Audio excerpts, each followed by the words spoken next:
बस last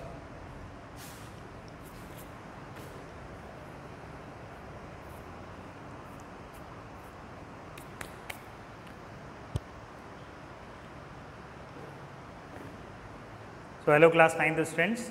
Today I am going to tell you about very interesting topic of class 9, which is Newton's law of gravitation. So in Newton's law of gravitation, just like you have already seen about Newton's laws of motion, that there are 3 Newton's laws of motion.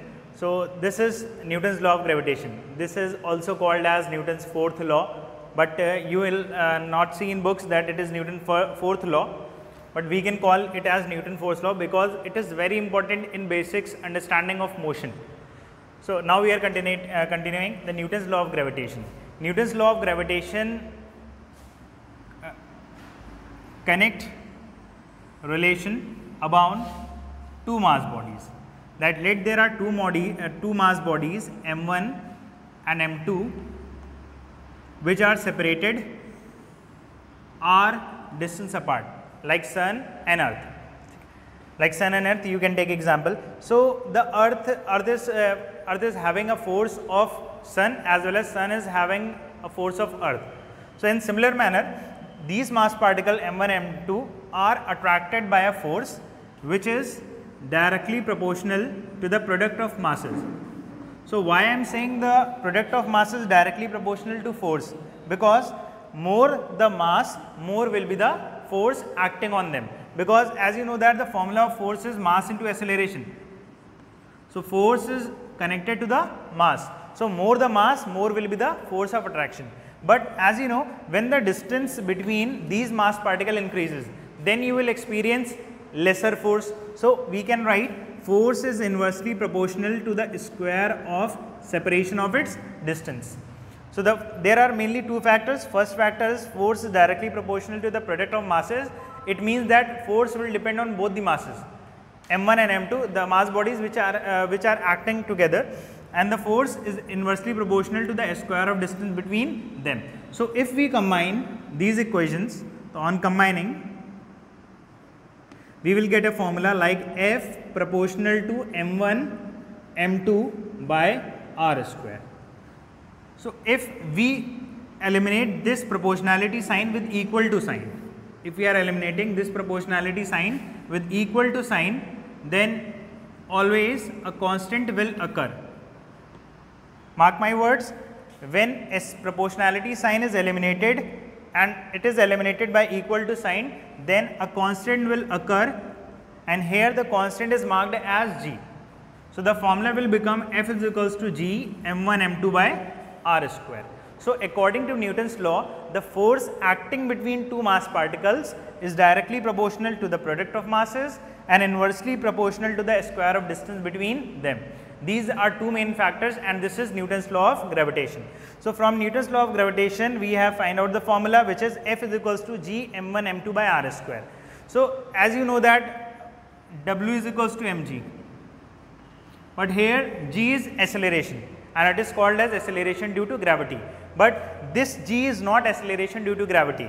This g is universal gravitation constant. This g is also known as, we have covered the formula F is equals to g m1 m2 by r square. Now we are evaluating the unit and value of capital G. So you have already now known the formula that Newton's law of gravitation is F is equals to g m1 m2 by r square. So if we have to evaluate the formula of G, we can write F into r square by m1 and m2.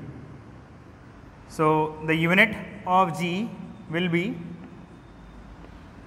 the unit of force is Newton, the unit of distance is meter, and it is written as square, that will be meter square upon kg into kg is kg square. And the value of G is 6.67 into 10 to the power minus 11, and the unit is Newton meter square per kg square. So this is the unit and value of gravitation constant. Now we are going to evaluate a relationship between small g and capital G. So you have been thinking what will be the relation between G and capital G, where G is acceleration due to gravity and capital G is constant. Now I am considering an example of our Earth. Let the mass of Earth be me and let the radius of Earth be re. And suppose you are sitting here and your mass is m. So you will experience a force of due to mass of Earth on yourself, and as well as Earth will experience a force of your mass on itself. So the force between them can be written as F is equals to G. M1 is Earth mass, me, M2 is mass of yourself, which is small m, and the distance between both of them is re, then it will be re square. So we are calculating this value of F. So when you are on Earth, you will experience the downward force, which is weight, and the formula of weight is mg. So I am writing down the value of F here, mg, g mem by re square, m to m get cancelled out, and g re square will become gme. So this is the relation between small g and capital G. This is the final relation. So in the next class we will cover more topics of this chapter. So stay updated, and we will continue remaining topics with the next video. Thank you guys.